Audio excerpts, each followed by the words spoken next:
ouvintes do Clube FTA, bem-vindos e bem-vindas. Eu, Jorge Soruco, acompanhado de Ricardo Bueno e Paulo Trindade, voltamos neste sábado 9 de julho para o programa 23.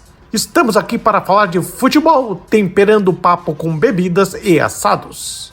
Sempre lembrando, os programas do Clube FTA você ouve primeiro na Coletiva Rádio aos sábados, a partir das 11 horas. Em seguida, nossos episódios ficam disponíveis também no Spotify, sempre acompanhados de um material bônus.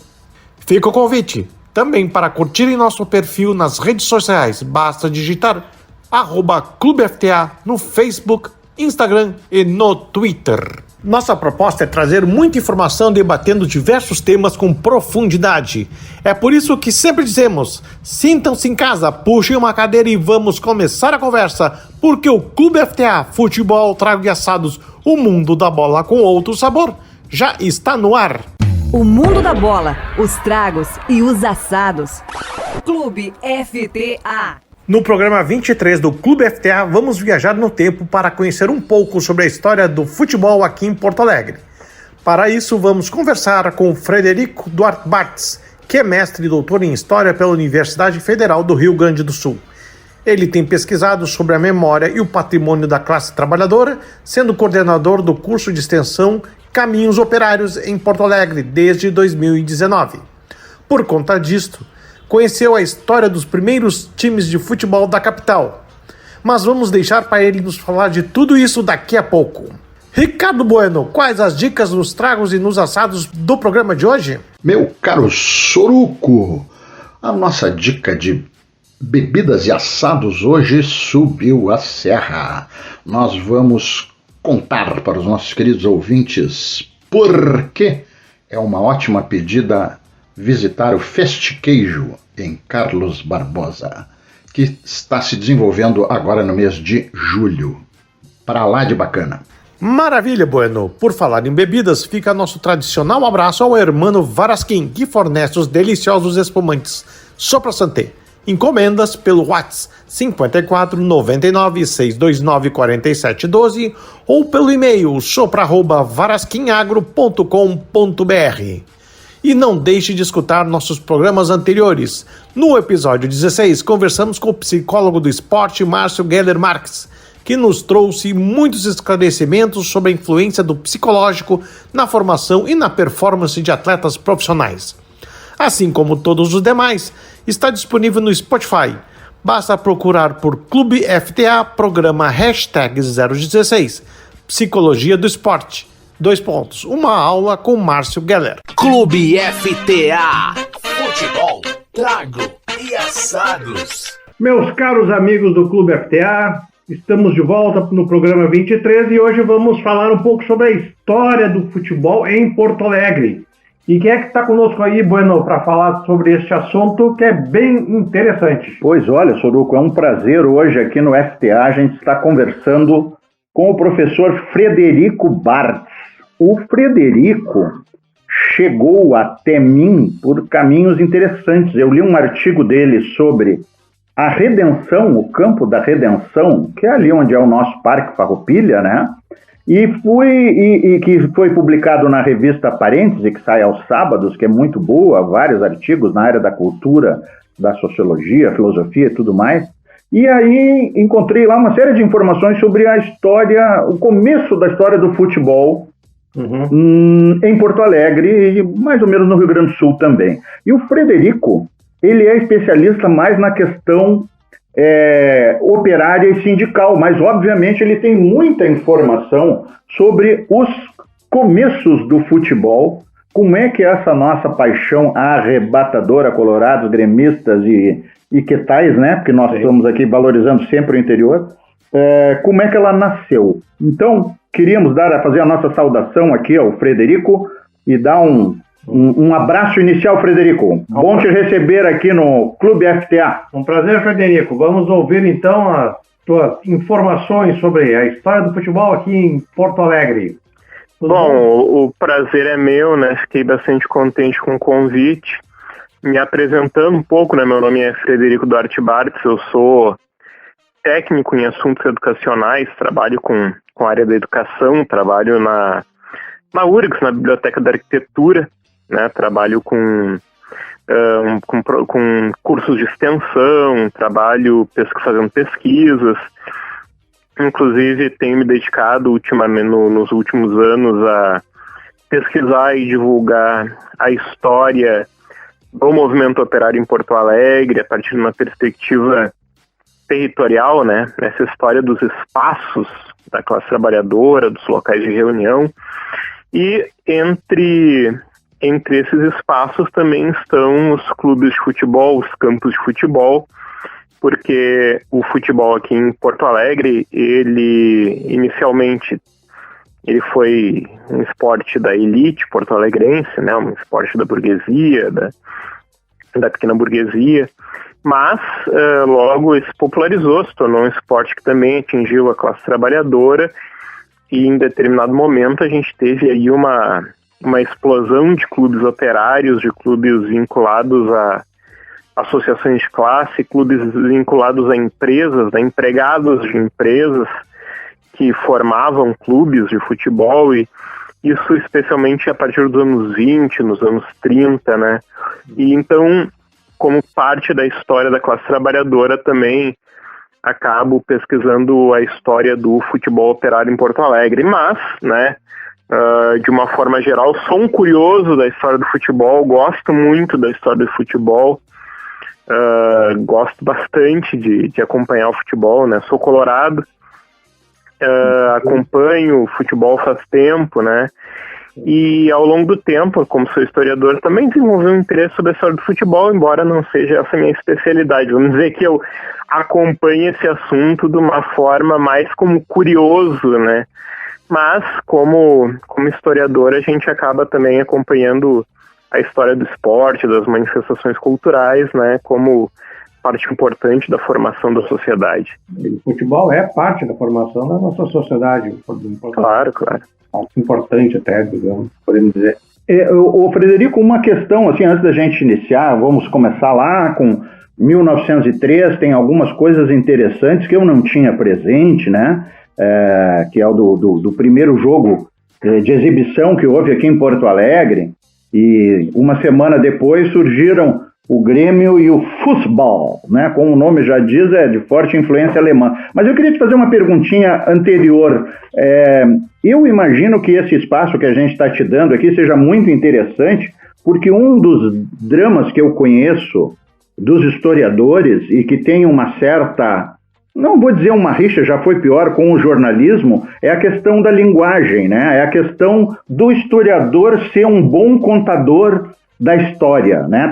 Ter capacidade de narrativa, de não se prender tanto à linguagem acadêmica, e isso é um pouco complicado, porque a pessoa vai fazer mestrado, doutorado, bom, ela tem que apresentar os seus trabalhos, as suas teses, enfim, né? Numa determinada linguagem. Então, a gente, aqui no FTA, nós temos procurado abrir espaço para diferentes vozes da sociedade. E eu acho que os historiadores têm muitíssimas contribuições a dar para nós, né? Nessa espécie, digamos assim, de pacto de clareza, ou de explorar as curiosidades, ou de não se prender tanto no formalismo. O que tu acha disso que eu estou dizendo? Não, não faz sentido. Não, eu entendo a tua preocupação, e na verdade é uma preocupação minha também. Bom, nós temos aí alguns jornalistas que escrevem muito bem história, que fazem um trabalho de pesquisa bem importante, e aí eu quero, na área que eu estudo, que é a história da classe trabalhadora, fazer a menção a um falecido jornalista que foi fundamental para popularização e para divulgação da história operária, que foi João Batista Marçal, né, que fez um trabalho com maestria como historiador. Eu considero ele um historiador, jornalista, mas também historiador, porque escreveu muito bem na área da história, né, memorialista também, porque né, se voltava para a área da memória.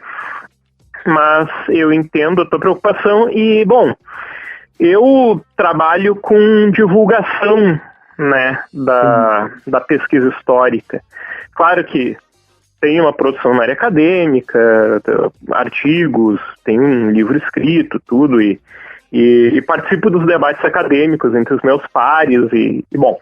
Mas, para além disso, a minha atuação como historiador, ela se pauta muito pela divulgação do conhecimento histórico para além da academia, né? Claro. Inclusive, como eu coordeno cursos de extensão, eu faço um esforço para que esse conhecimento saia apenas do espaço acadêmico. Os cursos de extensão, em geral, eles são voltados para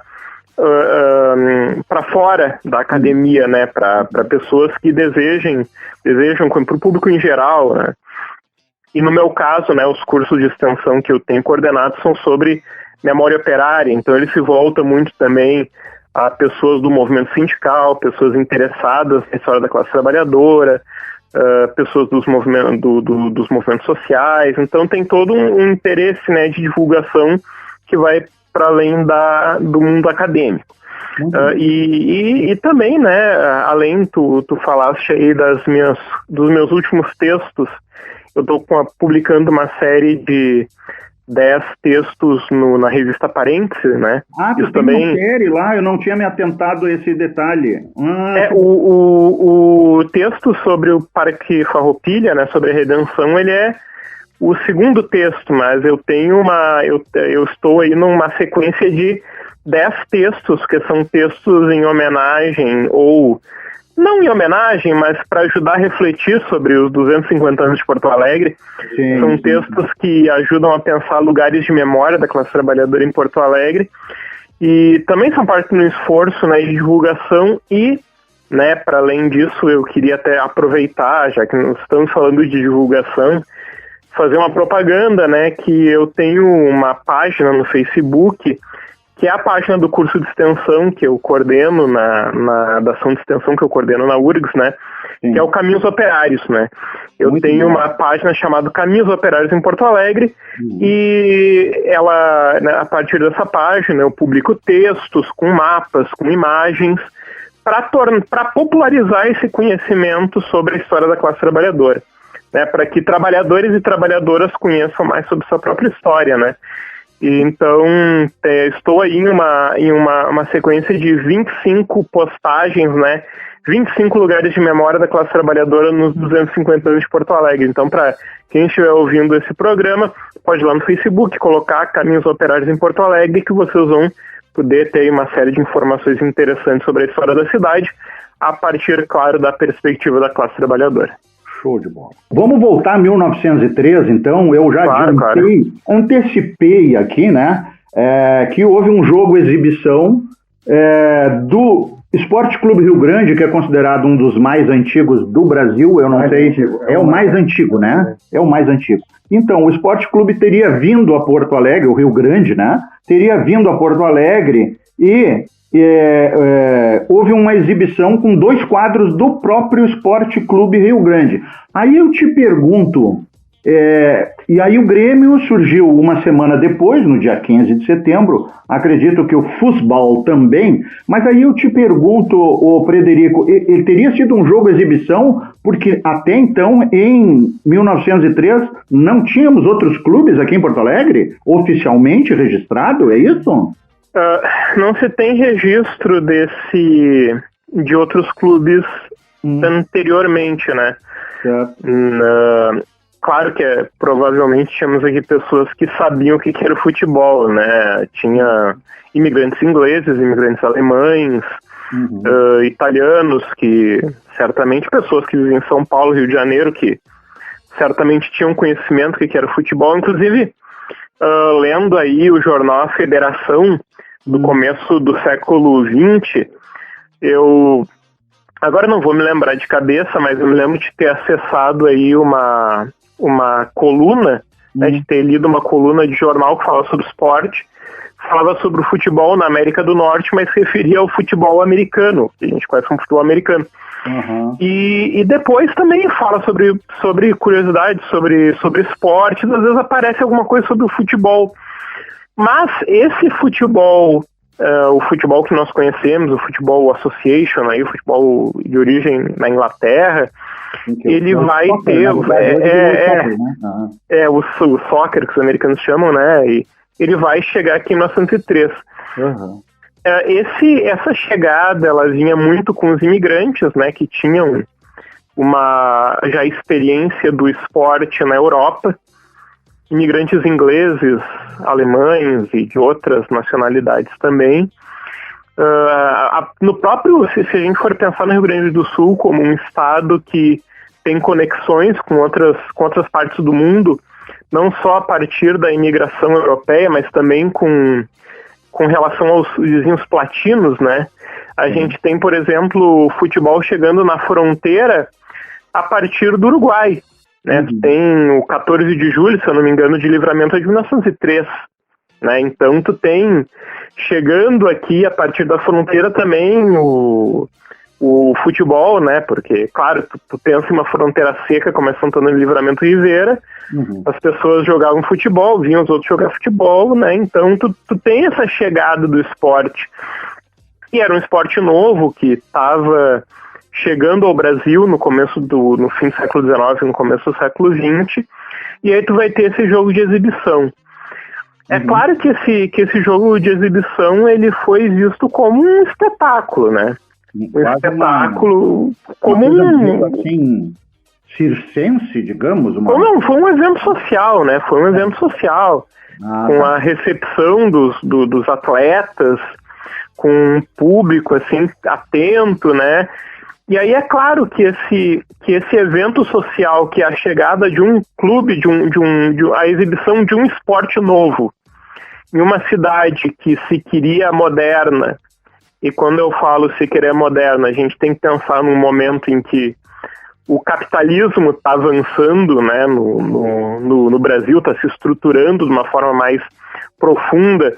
Sim. As relações capitalistas, e com isso tudo que traz junto, como por exemplo a mercantilização da vida, das diversões, da cultura. Então toda uma sociabilidade que é própria da Europa, que chega com os cafés também.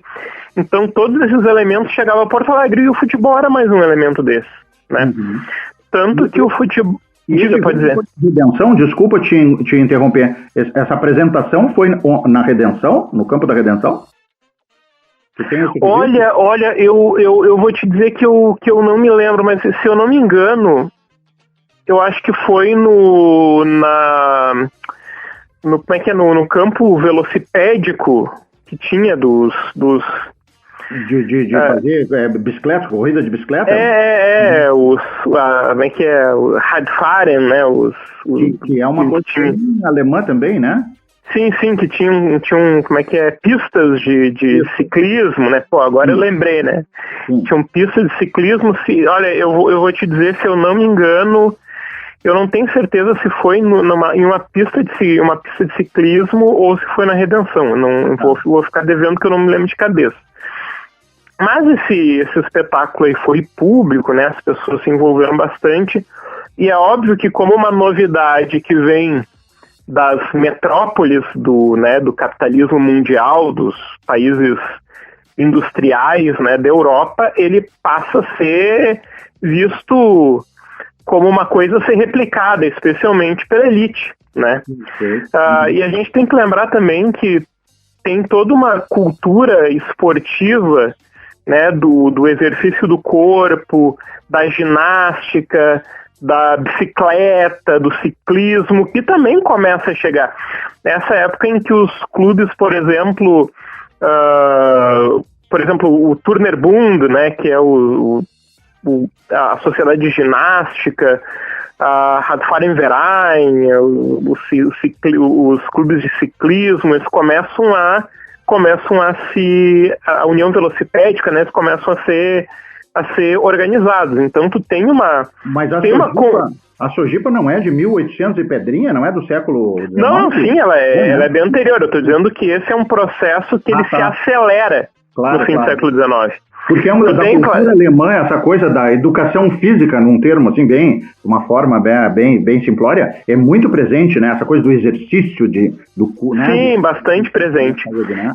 Isso está presente aí com a formação dessas sociedades já do século XIX. Mas eu estou falando de um processo em que, com esse avanço do capitalismo, com o avanço das relações com essa febre da modernidade, com esse desejo de emular os países industriais da Europa, tu tem aí uma febre dos clubes esportivos, né?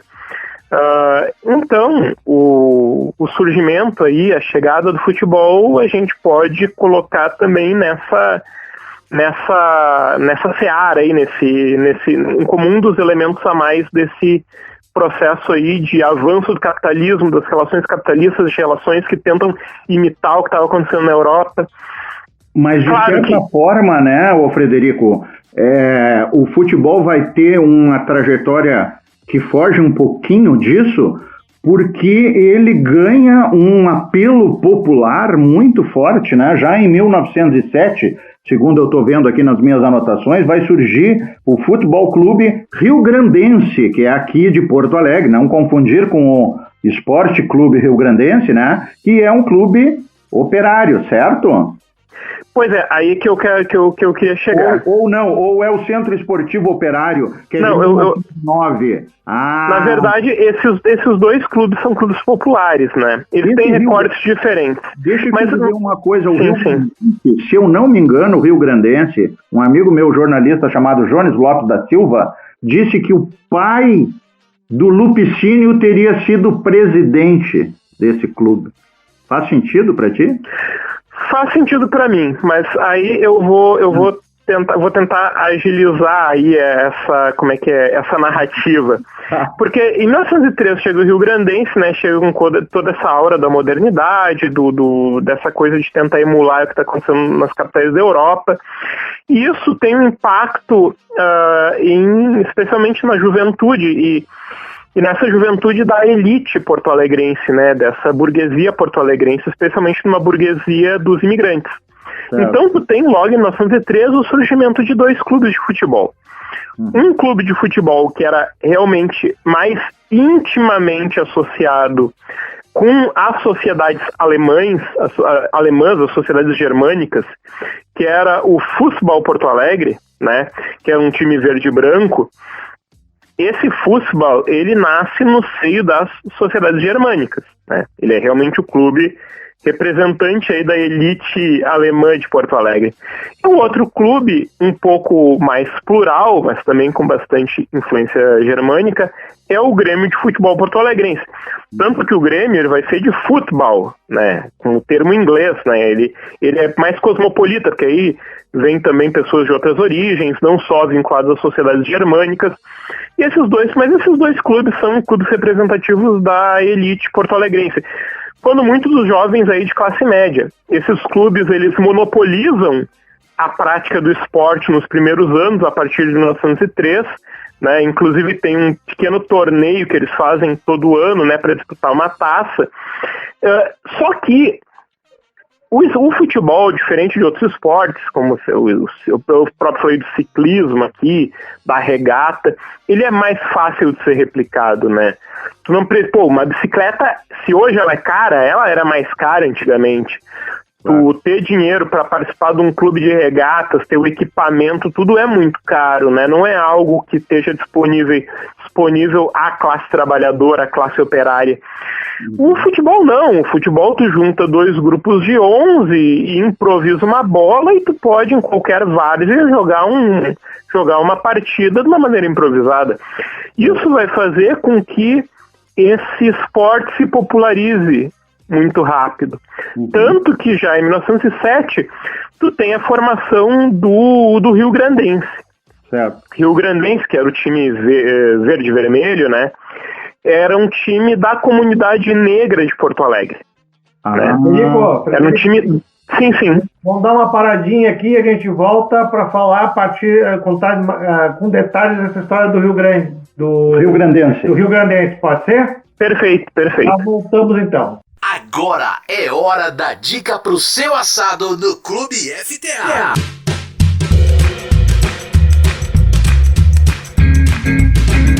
Pois, meus amigos e amigas do Clube FTA, estamos chegando aí com a nossa tradicional dica de bebidas e assados. Sim, hoje vamos reunir os dois temas num só comentário, porque a minha sugestão para vocês é de visitarem a 31ª edição do Festiqueijo em Carlos Barbosa. Pô, mas só um pouquinho, Ricardo. Tudo bem, queijo, mas o que tem que ver com assados e bebidas? Olha, meus amigos, o negócio lá em Carlos Barbosa é sensacional. Primeira informação importante para vocês é que este evento se desenrola durante o mês de julho, nas sextas, sábados e domingos. Tem horários um pouquinho diferentes, tá? Depois eu vou apresentar aqui para vocês como é que funciona. Tem que acessar o site lá do festival para ver direitinho, porque na sexta é um horário, no sábado tem um horário estendido e domingo tem outro horário. Mas o Festiqueijo, meus amigos, ele reúne dentro do Salão Paroquial de Carlos Barbosa, que é onde acontece propriamente o festival, porque tem muitas atividades no entorno também, certo? Entre elas uma Vila das Etnias, que fala e mostra a influência, além dos italianos e do alemães, de mais 9 outros povos e imigrantes que vieram para aquela região e ajudaram a construir aquela comunidade, todo aquele entorno. O Festiqueijo tem 23 expositores e desses, 10 são queijarias, 9 vinícolas, 10 queijarias apresentando 40 tipos de queijos, 30 rótulos de vinhos e 25 de espumantes. Então vejam bem que dá para fazer uma degustação a mais variada e eclética possível, harmonizando tudo com tudo. É uma loucura, mas tem mais, tem uma espécie de um banquete que é servido lá no centro do Salão Paroquial de Carlos Barbosa, em que você vai encontrar lá, obviamente, a gastronomia tradicional da região. Então tem polenta brustolada com queijo, tem copa e salame, tem espetinho de frango e queijo coalho, tem pizza e tem galeto e salsichão. E além disso tem pastel, tem bolinho de queijo, tem pão de queijo, tem fondue, tem churros de doce de leite, tem croissant de goiaba, sorvetes, iogurtes e mais um monte de outras coisas que estão sendo oferecidas lá. Tem uma programação musical também muito interessante, né? E esse ano foi inventada lá, foi criada uma área VIP, que permite que a pessoa se sente, tem um mezanino, onde ela pode assistir atrações musicais melhor instalada, com serviço de garçom e tal. Aí o ingresso é um pouquinho mais salgado. Eu falava da Vila das Etnias, que fica na Rua Coberta, logo ao lado do Festiqueijo, e onde vocês vão encontrar, por exemplo, lá uma série de informações e de mostras, né, que registram a presença dos poloneses, suíços, quem mais que temos aqui? Deixa eu ver aqui, minha gente, são 11, agora me fugiu aqui, eu não sei onde é que está a lista aqui. Achei, franceses, holandeses, espanhóis, austríacos, ucranianos, obviamente os luso-brasileiros, né, que são os portugueses que vieram para cá e aqui se miscigenaram, assim como o pessoal da matriz africana, os negros, que são tão essenciais, né, e tão discriminados na nossa sociedade, que não tolera ainda que nós tivemos aqui 5 milhões de escravos, né, pessoas escravizadas, e que fazem parte, sim, da nossa cultura, da nossa sociedade, da nossa história. Muito bem, meus amigos, falando um pouquinho mais de história ou de atrações lá no Festiqueijo, vai ter uma Olimpíada Colonial amanhã, dia 10 de julho. Esse comentário está indo ao ar agora no dia 9, sábado. Então, amanhã das 9h30 às 17 horas, no Parque da Estação, lá em Carlos Barbosa, vai haver uma Olimpíada, os gringos, vai ser lindo. Tem cabo de guerra, debulhar milho, prova do ovo, transportar o leite, a cucanha, corrida de carriola, revezamento de salame. É um negócio sensacional. Então eu quero dizer para vocês o seguinte, confiram lá no site festqueijo.com.br a programação musical, o valor dos ingressos. É um evento, até posso adiantar para vocês aqui, ó. Nas sextas-feiras, o evento ocorre das 14 às 23, tá? Das 2 da tarde às 11 da noite. No sábado são 12 horas, é das 11 às 11, das 11 da manhã às 11 da noite. E no domingo das 10 da manhã às 5 da tarde, tá? Nas sextas-feiras, a partir de 13 anos, o valor do ingresso é R$ 195. No sábado também R$ 195 e no domingo é um pouquinho mais barato, R$ 175. Mas Ricardo, mas tá salgado, hein? Olha, gente, barato não é, mas vamos combinar que para degustar excelentes vinhos, degustar queijos do mais alto gabarito e com uma enorme variedade, ainda tem esse buffet, ainda tem as atrações musicais, né? Então eu acho que é um bom custo-benefício, além de ser uma programação cultural muito interessante. Claro que não é para todo mundo, porque não tem nada nessa vida que seja para todo mundo, a não ser a batalha de cada dia, não é mesmo? Só para lembrar aqui, para encerrar, que já ficou longo o meu comentário, vinícolas que estão presentes lá: Casa Garcia, Casa Valduga, Garibaldi, Vinícola Aurora, a Miolo, a Pedrucci, a Dom Naneto, a Vaccaro, a Métier Espumantes e Vinhos Finos, e ainda tem, claro, para quem não vai só no álcool ou quer dar uma reguladinha na lenta, tem as bebidas Sarandi, o Café 11 e a Estação do Pão. Tudo isso lá dentro do salão paroquial da Igreja Matriz de Carlos Barbosa. Beleza? Tô indo que já abriu o apetite e deu sede. Um abração, voltamos contigo aí, Soruco. Futebol, trago e assados. Clube FTA. Estamos de volta para o segundo bloco deste bate-papo com o Frederico Batz, historiador, contando um pouco das origens do futebol aqui em Porto Alegre, dos clubes que surgiram no início do século XX. Muito bem. Frederico, tu fizeste uma ótima contextualização, digamos, do ambiente, né? Das circunstâncias que haviam, da sociedade, exatamente. Mas vamos falar um pouquinho mais agora dos clubes. Tu estavas ali no bloco anterior te preparando para contar o surgimento, em 1907, do Futebol Clube Rio Grandense, que era um clube de negros, é isso? Sim. Como eu falei antes, né, o surgimento desses dois clubes primeiros aí, eram clubes de elite, clubes da população branca, imigrante, burguesa.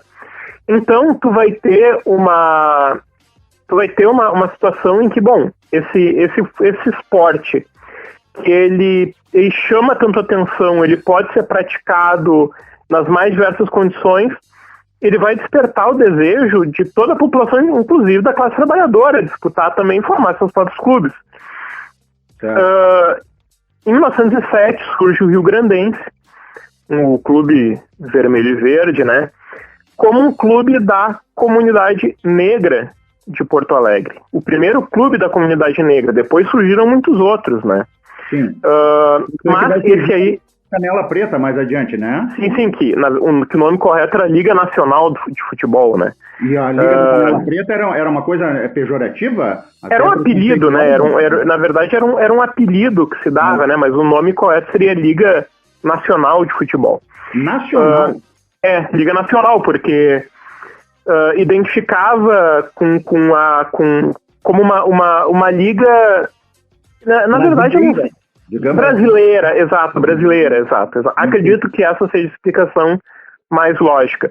E mas o Rio Grandense, ele tinha sede aonde, tu sabes? Na Ilhota ou no Monte? O Rio Grandense, ele surge então como um clube da comunidade negra e a sede, o local do campo em que ele jogava era próximo da Ilhota,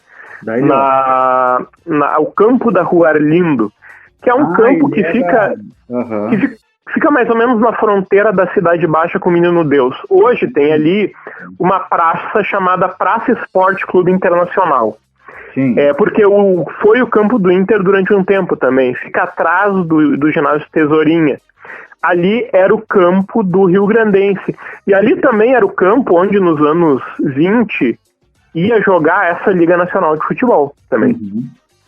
2 anos depois do surgimento do Rio Grandense, o Clube da Comunidade Negra, que o pai do Lupicínio Rodrigues esteve envolvido também, Júlio da Silveira também, que foi um importante líder da comunidade negra, foi gerente do jornal O Exemplo, que era o jornal da comunidade negra de Porto Alegre, trabalhou na faculdade de engenharia, na escola de engenharia, organizou os trabalhadores da escola de engenharia, também participou da fundação desse clube, é um sujeito muito importante da história de Porto Alegre, Júlio da Silveira, também participou da fundação Rio Grandense, e 2 anos depois vai surgir o Centro Esportivo Operário.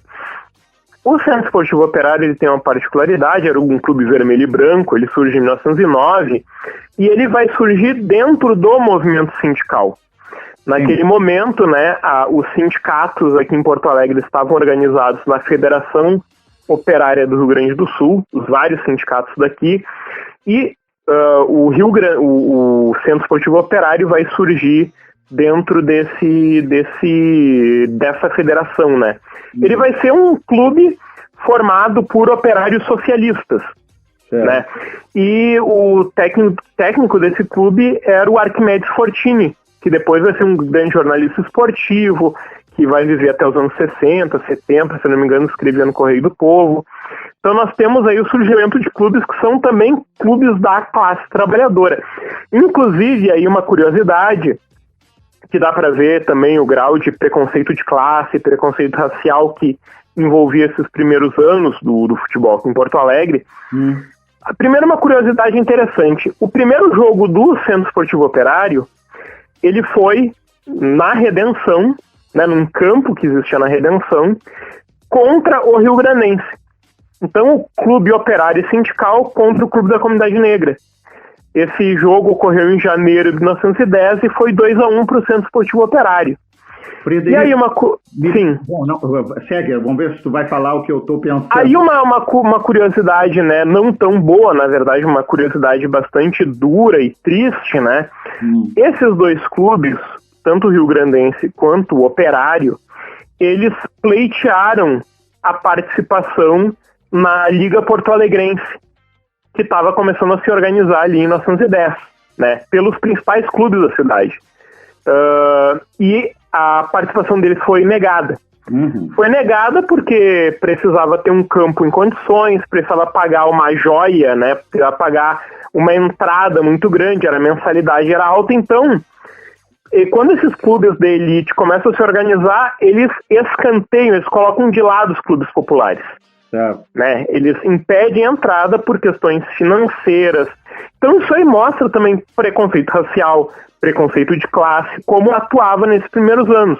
Mas aí eu quero fazer uma observação adicional, se tu me permite. Primeira, duas. Primeira, o Centro Esportivo Operário era vermelho e branco, foi fundado em 1909, não sei a data, não sei se tu tens, mas nesse mesmo ano foi fundado no dia 4 de abril o Esporte Clube Internacional. E o interessante na tua narrativa é que o Inter, junto com o Grêmio, com o Militar Futebol e com o Futebol, naquele momento, em 1910, quando surge a Liga, ele é considerado de elite. Então, eu não sei se aqui a gente vai ter mais adiante o Inter teria tido uma trajetória mais popular, ele se abre primeiro aos jogadores ou às categorias menos favorecidas, ou porque tem uma... Por que eu estou dizendo isso? Eu sou colorado, tá, Frederico? Mas eu digo isso porque eu tenho muitos amigos gremistas,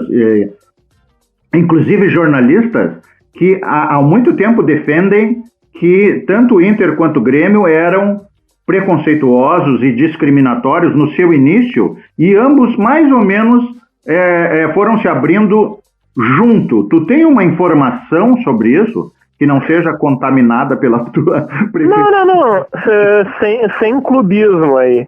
Vou te dizer que tá correto. Os dois clubes eram clubes da elite, os dois clubes eram clubes bastante restritos, e com o tempo, tanto o Inter quanto o Grêmio vão se abrir mais. Só que aí é opinião minha, não sei se o meu coloradismo influi nessa opinião, mas me parece que o Inter estava mais habilitado a ser um clube universal do que o Grêmio. Por quê? Por que eu digo isso? O Inter foi formado pelos irmãos Pop Leão, né, que vieram, se eu não me engano, de Niterói. Eles vieram de Niterói, eles haviam jogado futebol lá no Inter de São Paulo, tudo. Eles vieram para cá e eles se filiaram ao Partido Republicano Rio-Grandense. O Inter foi formado, inclusive com esse nome internacional, eu acredito que não só pela influência do Inter de São Paulo, mas porque tinha uma influência mais cosmopolita, como um clube que poderia se abrir mais para todos. Porque havia um interesse do Partido Republicano em estimular o associativismo. Estimular o surgimento de clubes. E, pelo que me parece, inclusive tem uma reportagem, tem um necrológio do... Eu não sei se é qual dos dois irmãos Pop Leão que faleceram, que conta um pouco a história do surgimento do Inter. E quando o Inter surge, ele surge para ser um clube que queria ajudar a popularizar esse esporte, o futebol. Sim. Porque era do interesse do Partido Republicano que o esporte não ficasse só restrito a uma elite. Mas por quê? Porque o Partido Republicano estava tentando também se ampliar a sua influência, é isso? Existe todo um esforço aí do PRR de chegar aí às classes populares, de tentar mobilizar mais gente para além da... Porque, bom, o partido tinha que se legitimar de alguma forma, e o futebol estava chegando, então havia um interesse de um sujeito como os irmãos Pop Leão de, bom, vamos fundar associações, né, para ajudar a organizar a sociedade. Tanto que eles vão estar também envolvidos na fundação do Municipal, que era um time da Zona Norte, que envolvia funcionários públicos, polícia administrativa também. Se eu não me engano, ele estava também envolvido, essa família Pop Leão, também na fundação de um clube chamado 17 de Junho. Então tinha um interesse em estimular a vida associativa. Né? Isso era do interesse do Partido Republicano, porque conseguiria mobilizar melhor a sociedade. Mas essa premissa de tu mobilizar mais gente, eu acredito que deu ao Inter uma característica mais universalista. Né? Ele nasceu com um potencial mais universalista do que o Grêmio e o futebol. Claro que isso aí é interpretando, né, a posteriori. Muito bem, mas o Frederico, vamos andar uma década para frente, assim, para não correr muito, mas também não correr pouco, como diz, né, aquele outro. Na década de 20 tem uma coisa muito interessante que eu estava lendo nas tuas anotações, inclusive lá no Face, na tua página sobre a questão operária, né? Camisa operária. O surgimento de muitos times de futebol ligados a empresas ou categorias. Eu achei muitíssimo curioso, porque... de cabeça me vem aqui, ó, Força e Luz, o Renner... mas tem outros muito interessantes, né? Por exemplo, o Força e Luz é de 21, o Renner é de 31, mas tem, Soruco, que eu vi lá nas anotações do Frederico, e estou aqui citando a fonte, para ser bem correto, né, Frederico? Tem o Correio do Povo, com um time de futebol, tem a Casa Bromberg, que era era comércio, era varejo, né? Era comercial, uma casa comercial. Né? O Bloco Ferroviário, a Gerdau tinha um time de futebol, né? E não é para jogar dentro da firma, era para disputar campeonatos, né? É municipal. E a livraria do Globo também, então é muito interessante isso, né, o Frederico? Não, tu vai ter aí, ó, o que eu posso te dizer é que tu vai ter em determinado momento uma febre de times operários. Febre de times operários. Porque esse processo da popularização, ele foi se aprofundando com o passar do tempo, né? Com o passar do tempo, os próprios clubes de elite tiveram que se abrir para a classe trabalhadora, né? Porque se ficassem presos apenas a uma origem social burguesa, iriam perder, né? Porque esses times operários que jogavam na várzea acabavam, né, formando jogadores muito bons. Sim. Então tu vai ter aí, a partir especialmente do fim dos anos 10, do começo dos anos 20, uma explosão de times de origem da classe trabalhadora. Clubes amadores, clubes diversos, mas muitos clubes vinculados a empresas e a categorias.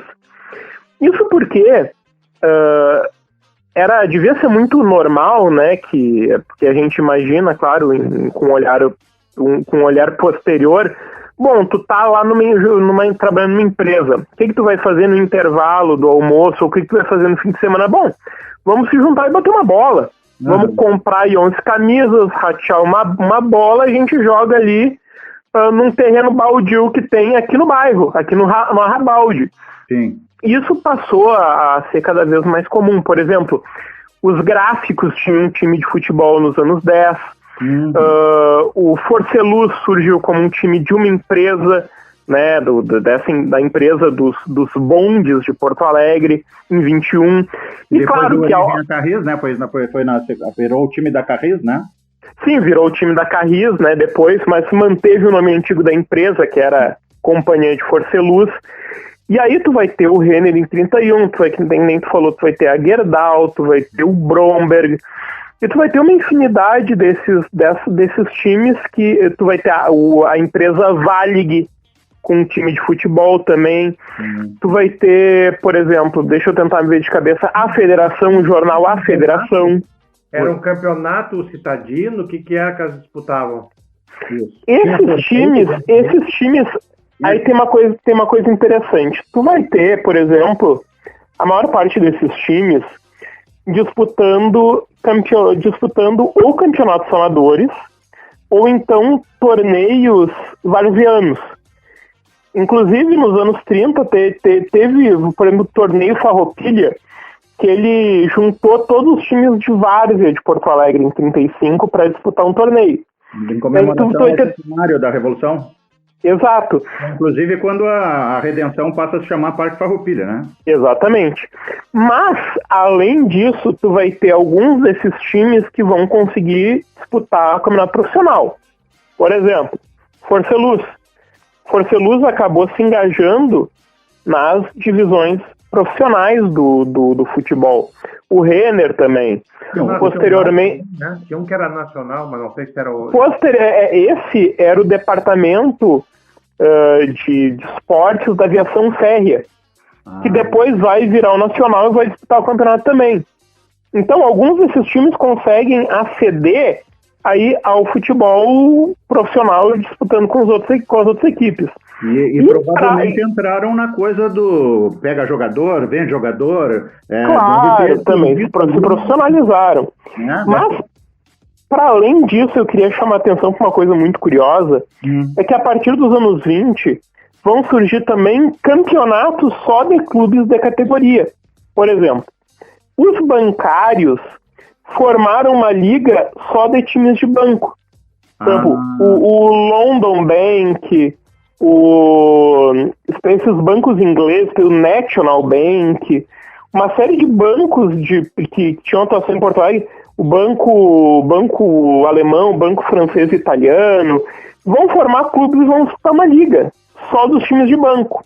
Por exemplo, os ferroviários. Os diversos departamentos das ferrovias, a contadoria, o departamento de transporte, o almoxarifado, vão formar times e vão disputar um campeonato da categoria dos ferroviários, da empresa ferrovia, da aviação férrea.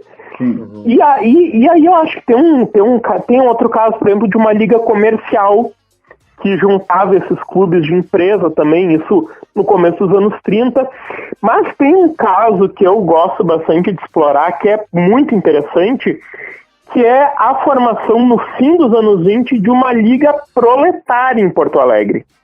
Houve em Porto Alegre uma liga de futebol que era a Liga de Desportos Proletários, organizada pelo Partido Comunista. Em 1929, onde participaram só clubes populares ou de categoria. Por exemplo, o Cacheral disputava esse campeonato. O Tristezense, lá da Tristeza, era dessa liga. Um clube chamado Ideal, que, se eu não me engano era do Partenon. O Paladino, que não é aquele de Gravataí. O Esperança, que era da Zenha. Alguns times do 4º distrito também, na região dos Navegantes, como o Sul Brasileiro, o Valig também, que era das indústrias Valig. Então, vários desses clubes vão acabar disputando essa liga, organizada pelos comunistas. Claro que era uma maneira também de tentar atrair jogadores potenciais para o partido. Por exemplo... Mas de outra parte, né, Frederico, fazendo uma leitura hoje, né, claro, temos que... Tudo é perspectiva, mas é interessante de fazer essa constatação de que, do ponto de vista ideológico, o futebol estava para além dessas questões. Claro, obviamente havia uma questão patronal de incentivar a formação de clubes e ter aquela coisa do convívio entre os seus funcionários. Muito bem, o Partido Comunista queria também atrair simpatizantes, mas é interessante como o futebol acaba sendo um catalisador de convivência, né, desportiva, que em todos os espectros ideológicos, né? Ele se torna um catalisador de sociabilidade. De sociabilidade. O futebol ele acaba se tornando um instrumento de sociabilidade das mais diversas. Ele pode ser mobilizado aí pelo dono da fábrica, como tu falaste aí, para fazer com que os seus operários se identifiquem mais. Inclusive, vários desses clubes de empresa tinham o dono da fábrica como presidente honorário. Ele pode ser mobilizado pelo militante comunista para tentar atrair trabalhadores para o partido. Inclusive, tem uma curiosidade, o Eloy Martins, né, que é um grande militante comunista, talvez um dos maiores militantes comunistas do século XX, ele foi mobilizado, ele foi atraído a partir do futebol, né, porque ele jogava no time do Alcaraz, que era um estaleiro, e jogava a Liga de Desportos Proletários. Aí ele acabou recebeu lá um jornal do partido, acabou se interessando. Então, tu tem uma possibilidade diversa aí de sociabilidades, como, por exemplo, uma maneira de juntar a vizinhança. Vários desses clubes eram identificados aí com seus bairros. Então, tu vai ter isso também, porque eu sei que tu vais querer falar disso também. Tu tem aí a multiplicação dos campos de futebol, né? Qualquer lugar era lugar para se jogar futebol. Rico, o papo está excelente, muita informação, mas nós vamos ter que parar por aqui no nosso programa da coletiva. Pelo menos na versão coletiva, né? Aquela que te avisamos, né? E vamos voltar daqui um pouquinho lá no Spotify, nesse bloco adicional, que vamos falar dos lugares onde se jogava em Porto Alegre, os tempos do futebol do início do século XX. É isso tá aí. Certo? Eu vou te agradecer agora. Tá? E depois a gente agradece de novo, né? Agradecemos de novo a tua participação conosco, tá certo? Perfeito. Um abraço para ti. E o pessoal que está aí na coletiva, não deixe de dar um pulo lá no Spotify, que vem mais informação com o Frederico, hein? Tá certo? Continua. To be continued, que tem no exatamente. Não, ia dizer, né? Eu agradeço muito, adorei estar participando aqui e convido todo mundo aí a acompanhar a continuidade do papo, que vai estar muito bom. É isso aí. Certo, tá bom? Voltamos então no bloco do Spotify. Clube FTA. Futebol, trago e assados. Estamos de volta para o bloco Spotify do Clube FTA, Futebol, Trago e Assados. Agora vamos conversar um pouquinho mais com o Frederico para conhecer um pouquinho sobre os templos sagrados do futebol no início do século XX em Porto Alegre. Ô, Frederico, eu estava olhando lá na tua página no Facebook, tem uma postagem sobre os campos, mas é uma coisa impressionante como tinham lugares, né? Eu conhecia mais a Rua Arlindo, a Mostardeiro, o Campo de São José, ali o do Força e Luz e tal. Qual era o Fortim? Hã? Qual era o Fortim? Fortim? Tinha um que era o Fortim. Não sei. O Fortim da Baixada? Conta para nós aí, Frederico, porque a gente já falou de contexto econômico, social e político, a gente já falou dos primeiros clubes, o caráter elitista e depois a popularização com a questão operária, sindical, né, dos trabalhadores. E agora vamos falar um pouco dos campos daquela época. Conta pra nós, o Fortim esse aí, tu sabe bem qual é? Não, primeiro assim, é importante a gente pensar que os campos, claro, tu tinha alguns lugares que se tornavam estádios. Um dos melhores de Porto Alegre era o Fortim da Baixada, né, que era do Grêmio, que ficava ali na Mostardeiro, ali abaixo do Parque Moinhos de Vento, né, que tu tá indo, tem a Guete, ali ficava o estádio do Grêmio, era o Fortim da Baixada. Outro lugar também, muito bonito também, era um terreno que era do Inter, que era a chácara dos eucaliptos, lá no Moinhos de lá no Menino Deus, né, na José de Alencar. Depois o Inter vai para os eucaliptos, né, para o seu estádio que ficou mais tradicional já nos anos 30, né? Isso, deixa eu ver como é que é o nome da rua, agora está me fugindo da minha cabeça. Silveiro? Na Silveiro, lá no fim da Silveiro, exatamente, na Silveiro. Mas isso já nos... de cimento, digamos assim, né? Com arquibancada e tudo, era na Silveiro. Sim, esse era um estádio com mais qualidade. Exato. Tu tinha, por exemplo... Teve jogo da Copa do Mundo lá, né? Sim, esse era um estádio com muita qualidade, que infelizmente foi demolido, né? Tu tinha a Chácara das Camélias, né, famosa, que era o campo do Nacional, que ficava... que era o antigo campo do Porto Alegre, depois virou campo do Nacional, que ficava também no Menino Deus, aqui onde hoje é o Supermercado Nacional. Uhum. Que fica ali na José de Alencar, também fica próximo da igreja. Bem próximo do Olímpico também, ali, né? Sim, para onde o Olímpico vai ir depois. E 54. Depois o estádio Tiradentes, né? Que era o Waterloo dos Navegantes, que era muito difícil de ganhar, que ficava lá na Sertório, que era o campo do Renner, né? Uhum. O estádio Tiradentes lá para cima. O estádio do São José. O São José teve diversos estádios, né, e durante um período o campo de São José foi no Floresta, onde hoje é os fundos da igreja de São Pedro, ali, né, naquela praça, e depois o São José se estabeleceu definitivamente ali no Passo da Areia, né. Sim. Mas esses eram os melhores campos, né, que haviam os campos, e claro, tinha o campo da Rua Arlindo, né, que ficava na Cidade Baixa, ali na fronteira com o Menino Deus. Mas para além desses campos, eu me esqueci de que hoje até existe ainda, infelizmente, também em processo de demolição, a Timbaúva, ali, né, na Alcides Cruz. O antigo campo da Rua 13, porque o nome da rua era Rua 13 antigamente, né, surgiu também nos anos 30. Esses eram os estádios em que o Campeonato Porto Alegrense era disputado, em que os melhores jogos eram disputados. Mas, para além desses, tu tinha uma infinidade de campos. Uhum. Uma infinidade de campos na cidade aqui de Porto Alegre. E tinha alguns lugares que concentravam mais campos de várzea. Porque, em princípio... muitas vezes tu não tinha nem arquibancada, tu só tinha um muro em volta, onde as pessoas ficavam de pé em volta do campo vendo o jogo. Então, na verdade, tu tinha ali o campo como um terreno baldio, era limpo, era cuidado, se levantava um muro no entorno, e isso aí virava o campo, né? Então, não era tão difícil né? Haviam muitos terrenos abertos naquela época.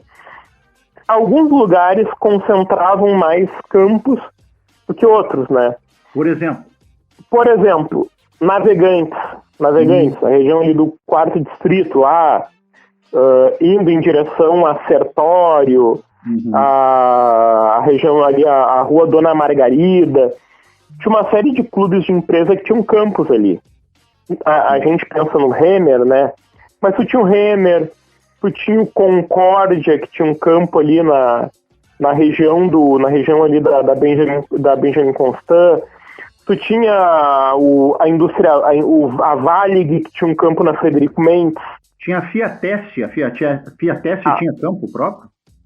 A Fiatesse, eu acho que tinha um campo próprio que era na rua, se eu não me engano, Visconde. Como é que era o nome? Agora tá me fugindo a rua. Mas ficava perto da Conde de Porto Alegre. Uhum. Ficava naquela região ali entre o Floresta e o Navegantes também. Uhum. Então tu vai ter uma série de campos que povoavam aquela região, né? Porque, bom, e por que isso se dava?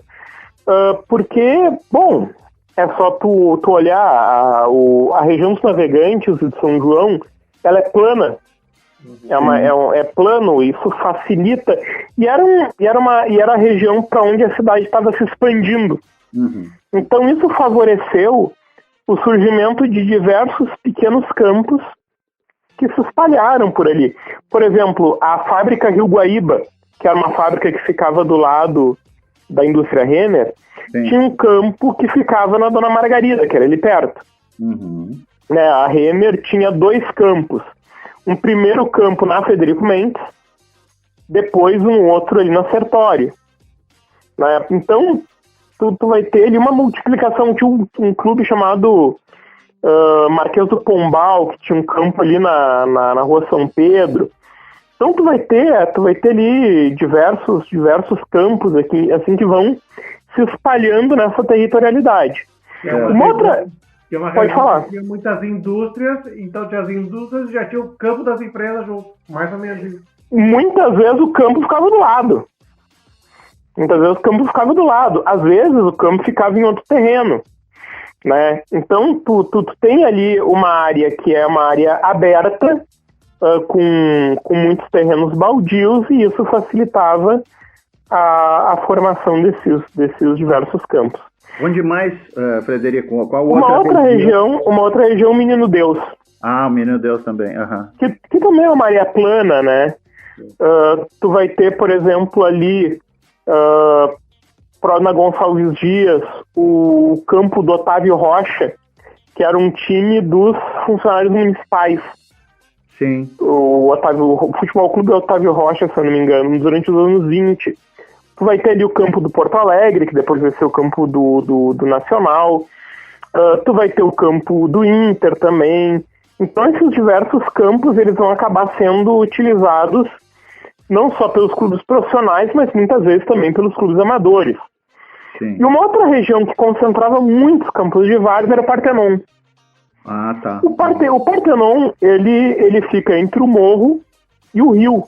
Sim. Né? O Partenon é uma grande várzea, na verdade. Sim. Então, esses campos também se multiplicaram nessa região. Por exemplo, ali no Partenon ficava o campo do Esporte Clube Americano, que era na Rua Larga, atual Domingos Crescêncio. Ficava o campo dos estivadores, durante os anos 30. Primeiro dos bancários, depois dos estivadores, que era ali na... Estivadores longe da região do Porto, é? Por incrível que pareça, longe da região do Porto. Ali na Aviador Porto, sabe, que tem... Onde hoje é a Escola Teles Porto Alegre. Ali ficava o campo de futebol dos bancários e dos estivadores.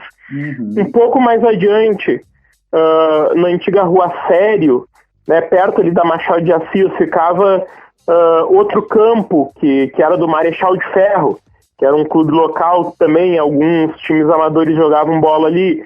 Então, por exemplo, hoje em dia, o Partenon Tênis Clube, ele surgiu de um clube de futebol formado pelos funcionários do São Pedro, que jogavam na frente do hospital. Ah, do Hospital São Pedro. Então, na verdade, inverteu. Em lugar de uma sociedade, né, de um clube associativo gerar um time de futebol, foi ao contrário. Daquela convivência, daquela comunidade ali, surgiu o Partenon. Exatamente. O Esporte Clube São Pedro, ele foi formado pelos funcionários, a sede dele era na Barão do Amazonas, né, numa casa na Barão do Amazonas, e ele mandava seus jogos naquele campo que tem na frente do hospital. Porque até hoje, se tu passa ali, né, sim, tem um descampado que às vezes os hospitalizados ali jogam futebol, os internos jogam futebol, tu dá pra ver, até ali ficava o campo de São Pedro. E com o passar do tempo, esse clube, que era o clube dos funcionários, virou o Partenon Tênis Clube. Então tu tem ali nessa região dessa várzea uma série de campos que surgiram também.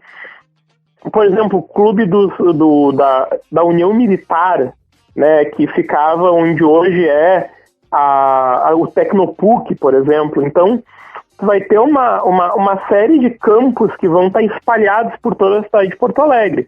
Eu falei alguns em algumas regiões, mas existiam em muitas outras regiões, assim... Dá pra gente dizer que eram centenas, provavelmente, né? Centenas de campos, com certeza, centenas de campos.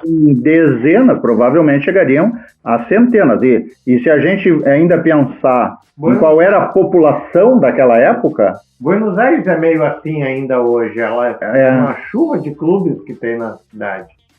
Mas Buenos Aires é a capital do país, é quase que quase que ela tem um perfil muito particular dentro da Argentina, né? Sim. Aqui a gente falando de Porto Alegre, não sei, Frederico, se chegou a fazer assim, existe algum trabalho que faça um percentual de pessoas ou de atletas ou de associados de clubes em relação à população, mas me parece que era muito grande, né? Porque hoje a gente até fez um programa muito bom sobre futebol de várzea. O futebol de várzea já teve momentos, agora mais recente, né? Dos anos 70 para cá, né? O futebol de várzea já viveu momentos mais glamurosos, de maior envolvimento em termos de número de praticantes e até das famílias que estão envolvidas, né? Mas pelo que tu colocas aí, me parece que nesses anos 30, 40, 50, o futebol era uma coisa muitíssimo relevante e presente na sociedade, independente das classes sociais ou... Sim. E tu vai ter clubes nos mais diversos lugares. E tu vai ter campos nos mais diversos lugares. Por exemplo, onde hoje é o Hospital de Clínicas, sim, ficava uma série de campos de futebol, né? Que o próprio São José, se eu não me engano, jogou ali um tempo. Uhum. Onde hoje é uma área estratégica, né? Aqui em Porto Alegre. Sim, claro. Lá na Glória, perto da igreja, ali na praça, ficava o campo do União da Glória, que também era super utilizado ali por clubes amadores também. Tu vai ter na região da Azenha uma série de campos também. Por exemplo, tu vai ter onde hoje seria o Colégio Inácio Montanha, existia um campo de futebol também que era do municipal, da municipalidade. Então se tu for pensar, até no centro da cidade tu tinha campo, incrível que pareça. Lá perto do gasômetro, no fim da 7 de setembro, tu tinha um campo de futebol. Que era um campo de treinamento dos times do cinema. Sim. Tinha os funcionários do cinema tinham o time, se não me engano, era Futebol Clube Cinematográfico, que, né, treinavam ali. Então tu tem para tu ver a presença. Isso é uma coisa que mudou, né, bastante, né? Esse é realmente uma adoravam fazer fita, esses jogadores. Faziam muita fita. Ô, Frederico, eu queria te dizer o seguinte, meu querido. Antes de a gente encerrar, que o nosso tempo está esgotando, eu queria mais uma vez te agradecer muito. Queria aproveitar aqui e mandar um beijo para a Clarice Esperanza, que é minha amiga que começou no jornalismo e foi para a história, e é tua colega, imagino que tenha sido tua professora, te dizer que... Colega e amiga. Colega e amiga e tudo Colega mais, e amiga, minha amiga também. Só não é apreciadora do futebol, que eu acho que ela, se eu não me engano, ela acha uma babaquice das maiores. Mas aí é coisas da Clarice. Então eu queria te agradecer, o Soruco aqui vai fazer também o nosso encerramento, te agradecer muito pela tua gentileza, dizer que o papo foi muito bom, e eu depois vou querer falar contigo no WhatsApp, porque eu vou olhar com mais cuidado a tua página lá no Facebook, os teus outros trabalhos, porque eventualmente eu acredito que tu possas voltar aqui ao FTA e trazer uma espécie de crônica sobre questões que envolvam o mundo da bola, e tem até algumas correlações com o mundo dos assados e das bebidas aí, que a gente não fez, tá? Mas tem, que oportunamente eu vou levantar aqui com o pessoal. Então é isso. Olha, posso aproveitar, deixa para dizer uma coisa, que até se ela cruza com o meu tema de pesquisa. Durante os anos 10, os anos 20, várias associações de trabalhadores e de clubes também, eles se reuniam em lugares que eram também bares, restaurantes. Tem até uma coisa curiosa, essa primeira partida do Centro Esportivo Operário, né, que foi com o Rio Grandense, sim, ela acabou com uma festa e com uma bebedeira, onde era a sede da Federação Operária. Olha só, tá vendo? Ali na Barros Cassal, 790, em um prédio que hoje ainda existe e é uma entrada de garagem de um prédio moderno. E deixa eu acrescentar um outro detalhe, então, que a gente passou ali, quando nós falamos de 1935, houve quando a Redenção passou a se chamar Parque Farroupilha, houve um lauto churrasco, e tu sabes quem é que preparou esse churrasco? Quem preparou esse churrasco foi um cara chamado Aita, que tinha um restaurante lá na descida da Dr. Timóteo, e primeiro era um restaurante no mercado público, que fazia uma comida muito boa, e ele começou a fazer uns assados, e o então governador da província aqui, Flores da Cunha? Eu não sei se foi o Flores da Cunha que chamou ele para fazer um grande churrasco, isso em 1935. E a partir desse fato, o Aita passou a servir no restaurante Santo Antônio aos domingos churrascos. Por isso que ele é considerado a primeira churrascaria do Brasil, que teria surgido em 1935. Mas que interessante. O nosso Clube FTA é muita cultura, muita informação, não é só as bobajadas do futebol, como diria a Clarice, nem só dos tragos e nem só dos assados, é tudo isso junto. Então eu quero te deixar um abraço, vou passar a palavra para o Soruco aqui. Tá certo. Frederico, muito obrigado mesmo, o papo rendeu, daria mais um programa e vamos ver se a gente não consegue montar alguma coisa em especial mesmo. Podemos voltar e continuar essa conversa. Esperamos que tenha gostado de participar aí conosco. E passou voando, né, Frederico? Hein? Passou voando. Parece que foram minutos. Agradeço muito contente de falar. Eu sempre gosto muito de falar sobre a história da classe trabalhadora e futebol também sou apaixonado. Então, juntou duas coisas que, poxa, foi uma ótima noite passada aí com vocês. Muito obrigado pelo papo. Me senti muito à vontade e espero que os ouvintes tenham gostado bastante também. E assim vamos encerrando mais uma edição do Clube FTA. Gostaríamos de lembrar do grande apoio dos vinhos Sopra, que fornece os ótimos espumantes Sopra Santé para os brindes com os nossos convidados, após as gravações. Encomendas pelo WhatsApp 54 99 629 47 12 ou pelo e-mail sopra@varasquinagro.com.br. Clube FTA, futebol, trago e assados, o mundo da bola com outro sabor. Volta semana que vem com seu programa número 24. Tchau! Você ouviu? Transmissão não autorizada.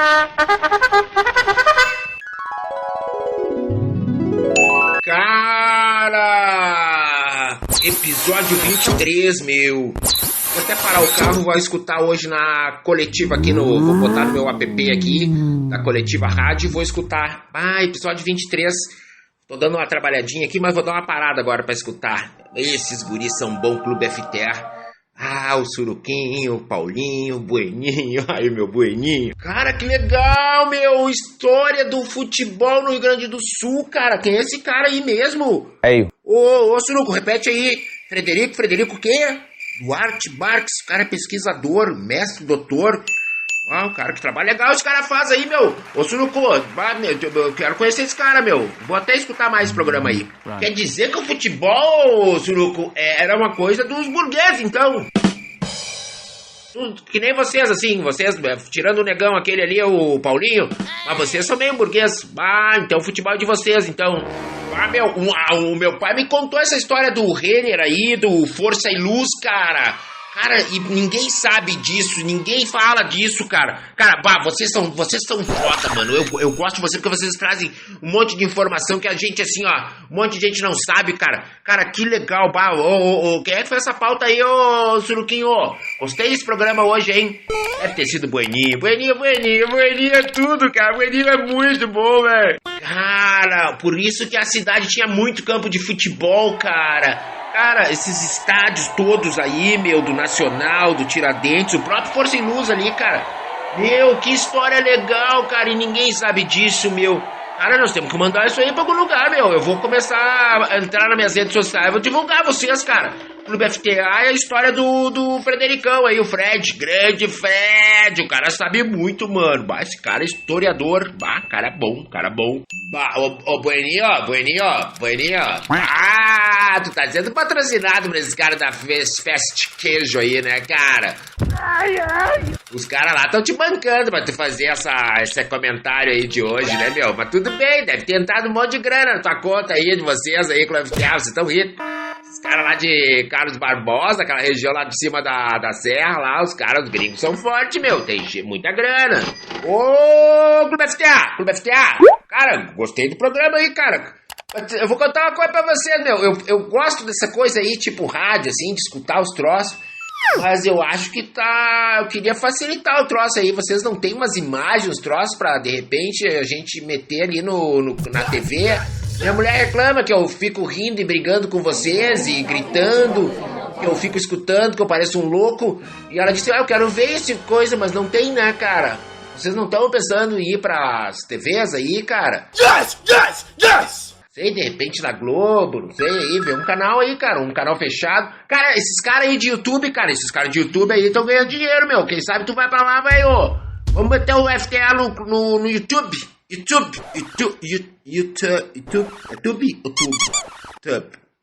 Tá. Depois vocês me falam aí. Valeu, galera. Yes! Clube